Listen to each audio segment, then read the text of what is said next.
Fala galera, tudo bom? Tio Uli na área. Vamos falar aqui num conteúdo especial sobre esse livro chamado Made in America, que conta a história do Sam Walton.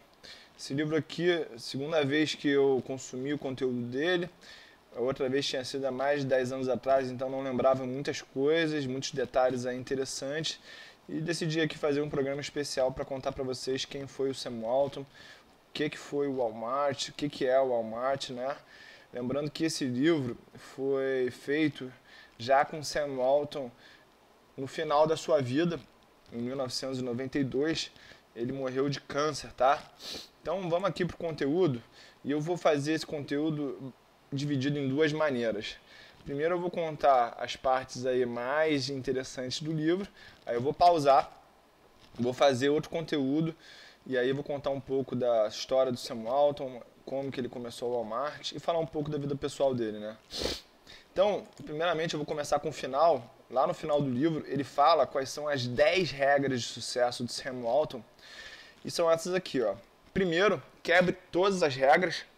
Ele era um empreendedor muito ousado e muito criativo também. E como ele fazia parte do varejo, ele acreditava muito na história de você fazer algo diferente para surpreender os clientes.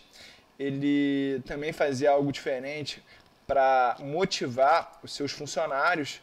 Tem uma história engraçada que uma vez ele apostou com o CEO David Glass que eles não teriam uma margem operacional de 6%, se eu não me engano a história é essa. E se alcançasse essa margem de 6 ou 8%, agora eu não lembro de cabeça, o Sam ia dançar vestido de havaiano em Wall Street. E eles bateram a meta e ele realmente dançou vestido de havaiana, dançou hula hula lá em Wall Street e ficou marcado como o homem mais rico do mundo. Não tinha vergonha disso, e tudo em nome de motivar os funcionários, agregar ao redor das pessoas. Então, a primeira regra dele é quebre todas as regras. A segunda regra que ele fala é tenha comprometimento com o negócio. Ele acreditava muito na história do hard work e em algum momento ele teve que gerenciar muito os gastos pessoais dos seus grandes executivos para que eles não se perdessem naquela grande onda de riqueza, ficando milionário e a partir daí gastando muito com carros, com grandes casas, e isso eles acabavam perdendo o foco com o negócio, né? Então ele fala de comprometimento do negócio. Outra coisa é divida seus lucros, número 3, né? Divida seus lucros e trate os seus associados como parceiros. No livro ele conta que durante muito tempo o Walmart não tinha nenhum sindicato regularizado aí junto com a empresa, e um dos grandes pontos disso que ele chamava de um sucesso, né, era justamente que ele tratava os associados dele. E aí é daí que vem essa palavra, por isso que ele usa essa palavra associado, porque ele transformou quase todo mundo em sócio. Isso aí diminuía muito algum problema trabalhista, mas também fazia com que os sindicatos ficassem longe, já que uma vez que os funcionários tinham participação nos lucros, o que mais que eles poderiam argumentar, né? Mas ele também admite que no começo lá do Walmart, no começo da sua carreira, ele pagava muito mal os seus funcionários, e ele teve que passar por essa transformação para justamente entender o quanto era importante dividir os lucros com os seus associados e seus parceiros, né?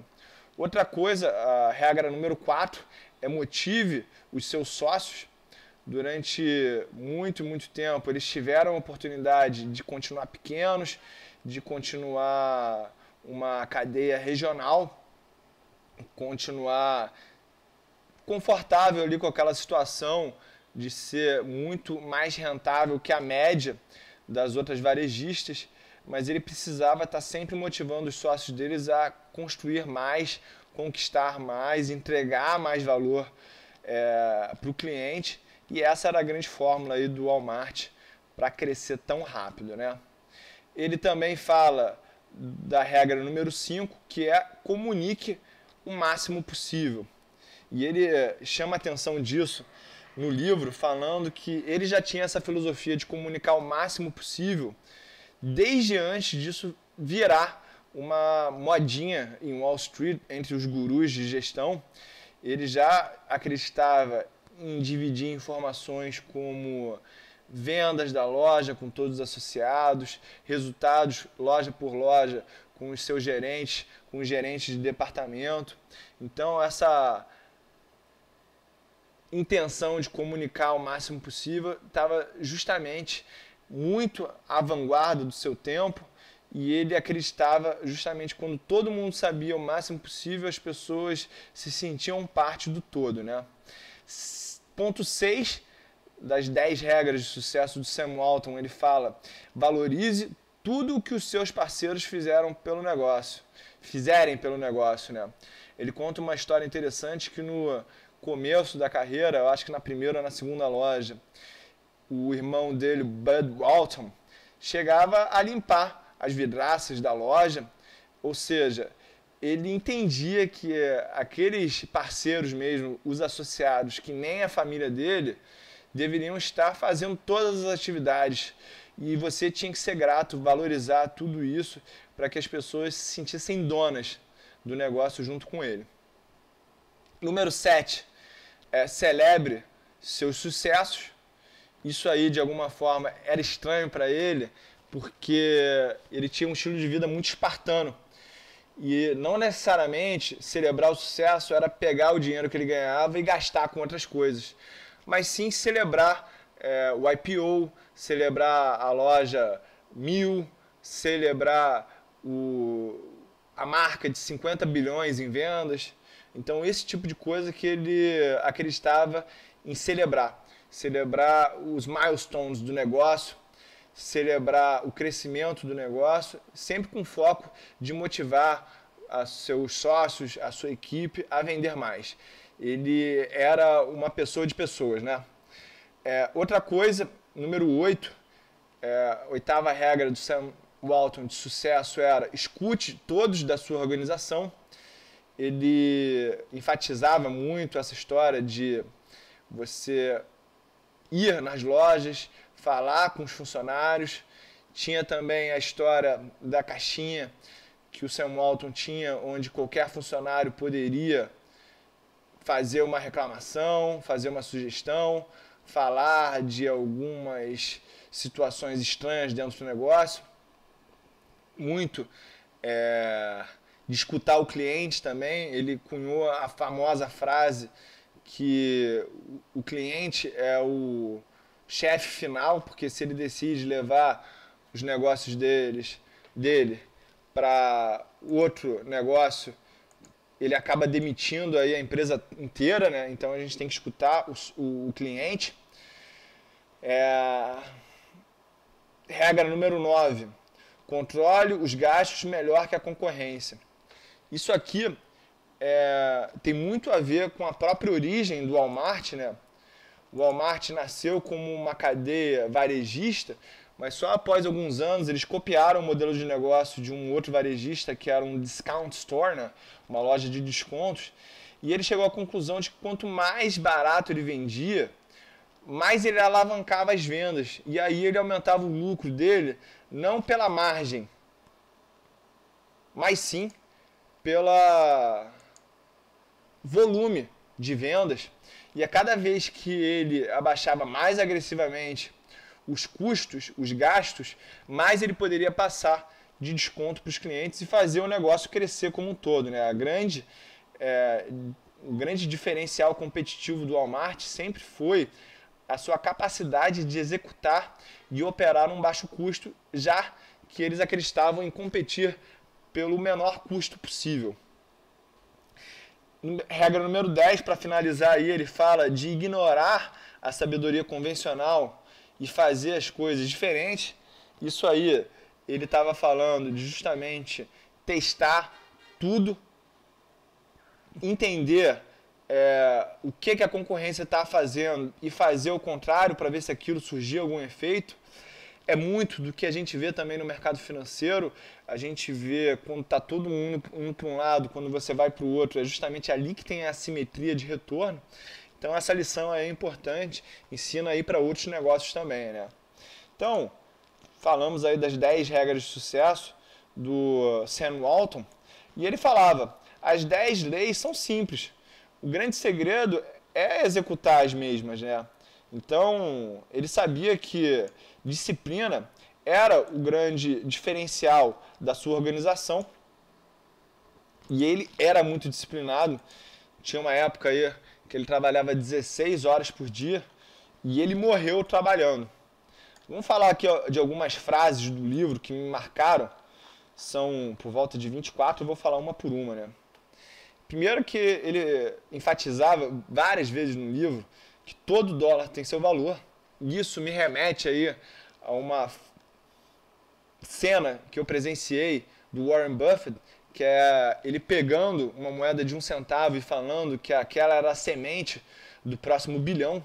Então, o Sam também entendia esse sentido aí de que, assim como a gente pode ganhar na receita, a gente também pode ganhar por não gastar, né? Então, a empresa dele refletia muito isso. Ele falava também assim, uma pessoa que espera se vangloriar não alcança muito. E ele estava falando aqui de como o Walmart não era uma empresa que dava espaço para o ego. Você tinha que ser muito humilde e servir a empresa, o cliente, e aí sim a empresa iria servir o associado, né? Ele admitia que era um bom motivador. A gente falou lá de como ele inflamava as equipes de venda, como ele fazia os seus funcionários ter novas maneiras de fazer merchandising, ou seja, promover o produto de uma maneira diferente. Ele fala que no início da sua carreira, como ele sempre foi muito competitivo e vitorioso durante a adolescência, ele nunca imaginava que ia perder nada. E ele sempre foi muito competitivo. Mas isso não era uma coisa que ele falava e esperava, quieto, as coisas acontecerem. Ele era muito da ação, de correr atrás, de usar os seus recursos para tirar o máximo das pessoas e das situações. Então, isso aí era uma característica assim, que foi do início ao fim do livro muito marcante. Outra coisa que ele falava, que ele tinha muito talento com as pessoas, e ele falou assim uma vez no livro, sempre falei com as pessoas antes que elas falassem comigo. E ele levou esse conceito, de alguma maneira, para o Walmart, quando ele contratou uma pessoa, um funcionário, para ficar na porta da loja. E aquilo tinha 2 objetivos. Primeiro, a pessoa, quando entrasse na loja do Walmart, receberia um sorriso e alguém parabenizaria aquele cliente por estar lá na loja. Mas segundo, ele também usava aquelas pessoas simpáticas para coibir furtos, que era um grande problema do Walmart, a gente vai falar depois, tá?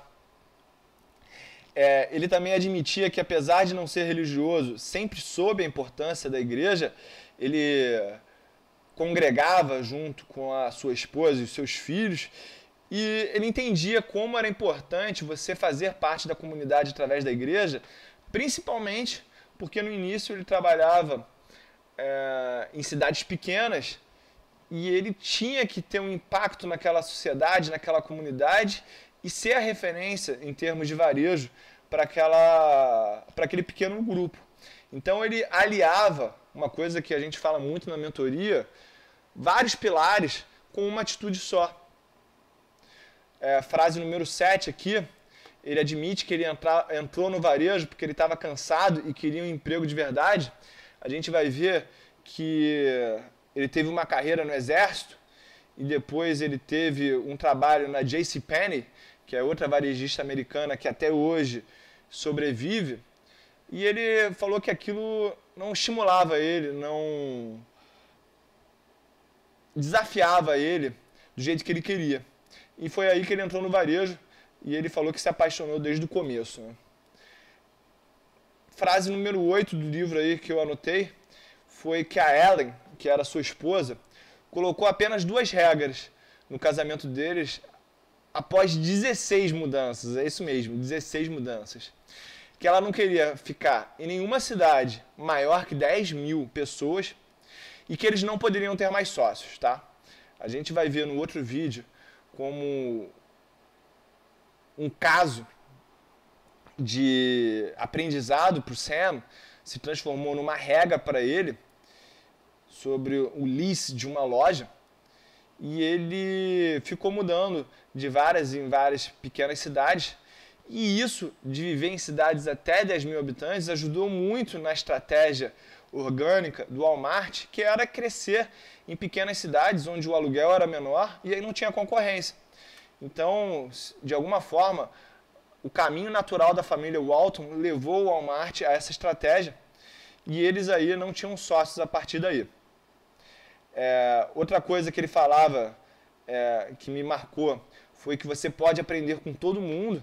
Isso aí tem um pouco a ver lá com aquelas 10 regras. Muito do que a gente viu naquelas 10 regras de sucesso do Sam Walton estarão aqui nas frases do livro, né? E ele fala que você pode aprender desde do nível mais baixo da tua organização, com o funcionário que está no campo de batalha, no olho a olho com o cliente, até com o CEO, pode aprender com o cliente, pode aprender com os Boy Scouts, né, com os escoteiros que ele fez parte, a gente vai falar mais sobre isso. Então a gente pode aprender com todo mundo, é só escutar. Frase número 10, ele fala que o segredo do varejo é aumentar o volume de vendas conforme você vai baixando a margem de lucro. A gente já falou isso aqui em relação à frase dele sobre os 10 sucessos, que era justamente focar no controle de custos para diminuir a margem bruta e isso permitir com que eles vendessem para mais clientes. Ele admite também aqui que a maioria das coisas que ele fez foi cópia de alguém. Isso é uma característica aí que ele tratava com certo humor. Ele não tinha vergonha de copiar ninguém. Ele falava, teve um caso no livro que ele estava com um gravador copiando várias coisas da loja de um concorrente, e aí o segurança pegou ele fazendo isso e confiscou o rádio dele, o gravador dele, né? E aí ele escreve um bilhete pro dono dessa cadeia que ele estava copiando, falando assim, olha só, te dou toda a razão por apagar aqui essa minha fita, mas tem muita coisa aqui que não tem nada a ver com o teu negócio e eu gostaria de manter. E aí 2 ou 4 dias depois, o tal empresário devolve o gravador para ele com a fita intacta. Ou seja, de alguma forma, mesmo copiando os outros, como ele dava crédito e também não tinha vergonha disso, os concorrentes meio que aceitavam essa característica do Sam Walton. E aí vem uma frase do CEO do Walmart, o David Glass, CEO, né, que na época sucedeu o Sam Walton. Sam é o homem que tem menos medo de estar errado que eu conheço. Isso aí faz muito sentido com o varejo, porque o varejo é uma constante experimentação, é um constante exercício de testar, ver o resultado, partir para a próxima ou manter aquela estratégia até que ela se esvazie. Então isso faz muito parte do varejo. Quem lê o livro e trabalhar com varejo vai identificar isso logo, logo. Aqui no ponto 14, ele fala que na hora de abrir o capital, ele fez o mesmo que sempre fez. Fez as empresas brigarem entre si para assumir o negócio com o Walmart. Ou seja, ele lutou pela menor comissão no IPO e fez com que os bancos de Wall Street se degladiassem em volta desse deal, né? Aqui no ponto 15, ele conta que ele criou um sistema de recompensa para furtos, que na época nessa loja aí chegavam a 6%. Uma delas foi o caso lá de botar um funcionário na entrada da loja, tanto para dar oi e sorrir para os clientes, quanto para intimidar por possíveis furtos, né? E ele falou lá que criou uma recompensa de $200 em caso a meta fosse alcançada. E esse sistema de recompensa passou muito por uma mudança cultural no Walmart, porque tanto os funcionários roubavam numa época, quanto eles faziam vista grossa para alguns clientes que roubavam. E 6% de furto no varejo é quase a margem líquida que o Walmart tinha. Então, impactou muito por um custo muito baixo. Mas ele admite que teve que ter uma mudança cultural nas unidades aí mais críticas e teve que fazer um corpo a corpo com alguns gerentes, realocar alguns gerentes para outras lojas. Ali no livro a gente vê que tinha uma gangue formada e ele esvaziou essa gangue, mudando as pessoas de lugar e convencendo aquelas pessoas chaves que aquilo não valia a pena, que não tinha nada a ver com a cultura Walmart, né? Aqui no ponto 16, eu levo em consideração que o Sam Walton era um caçador de quails, eu acho, se eu não me engano, né? Mas era alguma ave, assim. E o que fazia todo sentido com a personalidade dele. O Sam Walton era um cara muito agressivo, não no jeito de falar com as pessoas, mas tudo que ele queria fazer com muito ímpeto, tudo que ele buscava com muito foco e força. E de alguma forma me chamou a atenção essa história dele ser caçador, porque há um tempo atrás eu estava falando com um mentorado, na mesma época que eu estava escutando o livro, e esse mentorado falou para mim: quando você segura uma arma, você realmente entende o que é poder, porque você entende que aquilo é capaz de tirar a vida de alguém. Aí eu escutei essa parte do livro onde o Sam Walton falava da paixão dele com a caça. Ele tinha dois hobbies, basicamente, né? Era caçar e jogar tênis. Eu acho que até a amizade dele com o Jorge Paulo Lemann, que fez um estágio lá no final da década de 80, ao assumir ou antes de assumir a loja americana, tenha tido a ver com essa paixão com o tênis, né? Mas voltando aqui à história da caça, fiquei pensando, cara, pro cara matar um bicho, isso, eu sou totalmente contra a arma, caça e tal. O cara tem que ter muita frieza, mas tem que ter uma agressividade dentro dele, controlada, e ele extravasa a partir disso, caçando, competindo muito ferrenhamente no tênis, e era isso, né? Eu achei natural esse ponto da personalidade dele, da caça, né? Ponto 17, ele usava e destacava muito a importância do gatilho de reciprocidade, e ele usava muito isso ao dar uma caixa de chocolate da sua loja quando ele ia caçar na terra, na fazenda dos vizinhos dele. Então ele chegava com uma caixa de chocolate e aquilo ele admite no livro que criou muito gatilho de reciprocidade e que também era muito importante porque essas pessoas voltavam na loja dele para comprar. Então ele alcançava mais uma vez dois pilares com uma atitude só. Ponto 18 aí, vamos falar das reuniões de sábado que serviam para liberar a carga de cima dos gerentes, ou seja, dividir um pouco de informação e agregar para as pessoas em torno da meta. O que ele estava falando daí? Todo sábado ele reunia os diretores, os principais executivos do Walmart para falar de números, ele visitava as lojas e ele falou mais de pelo menos 3 vezes isso no livro. Não é justo que os nossos associados das lojas trabalhem 6 dias por semana e a gente aqui do escritório central trabalhe somente 5 vezes na semana. Então, isso aí fortalecia a cultura de hard work da empresa, além de ter esse efeito aí, que era agregar com as pessoas, fazer o corpo a corpo, mostrar que ele estava junto. De alguma forma, o Abílio Diniz também fazia isso no Pão de Açúcar, na famosa plenária que acontecia na segunda-feira, onde os gestores discutiam os principais resultados do Pão de Açúcar durante o final de semana. Então, essa indústria do varejo tem muito da história do aprendizado na observação, com exercícios que deram certos em outras empresas. Então, o varejo ele tem essa característica. Para você operar bem nele, você tem que ser muito humilde intelectualmente. Você nunca pode achar que você sabe de tudo, né? Ponto 19 aqui, Sam lutou muito para que seus funcionários milionários não se perdessem com o estilo de vida de casa luxuosa e com carros excêntricos, e que isso contaminasse a cultura espartana do Walmart, né? Tá na história lá de valorizar cada dólar.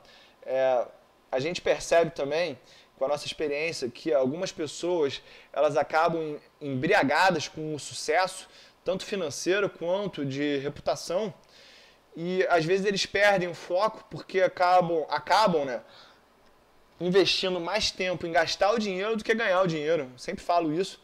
E quando a gente cai nessa armadilha, é a hora que o negócio ele começa a ruir.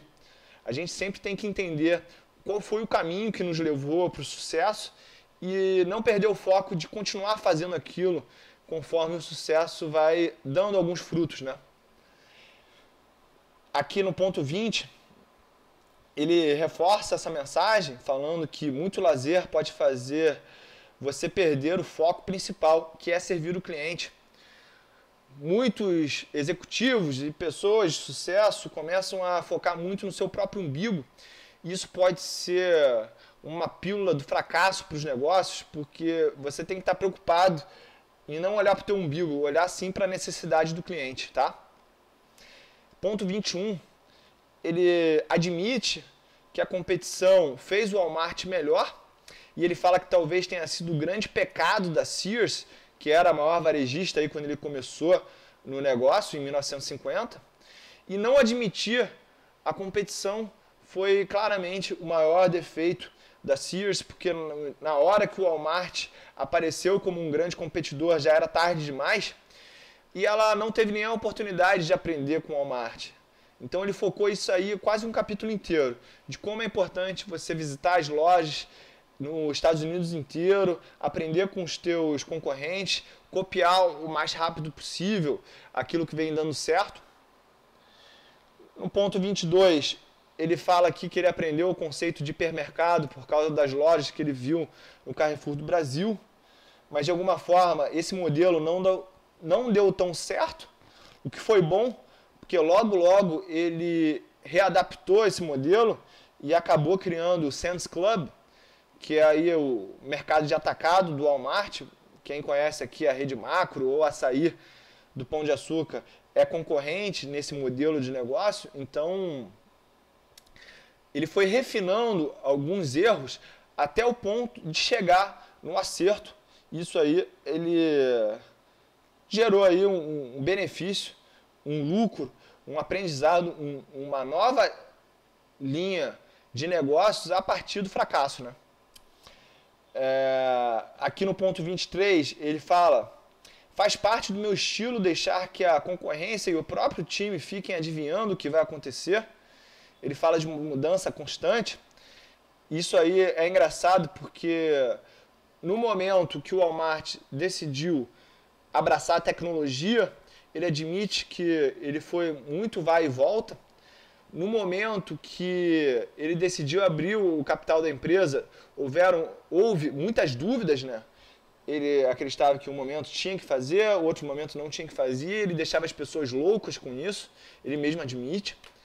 Isso aí, de alguma forma, está alinhado com um aprendizado que eu tive com o Conde, né? O Conde de Monte Cristo, que é esse personagem aí que eu não revelo o nome, ele toda semana trocava a tabela de preços para que tanto a concorrência quanto a clientela não se acostumasse e se ancorasse com alguns preços e ele tivesse essa flexibilidade de sempre estar mudando a tabela, então ninguém tinha uma noção clara de quanto custavam as coisas. E isso é uma grande vantagem quando você não está competindo pelo menor preço, tá?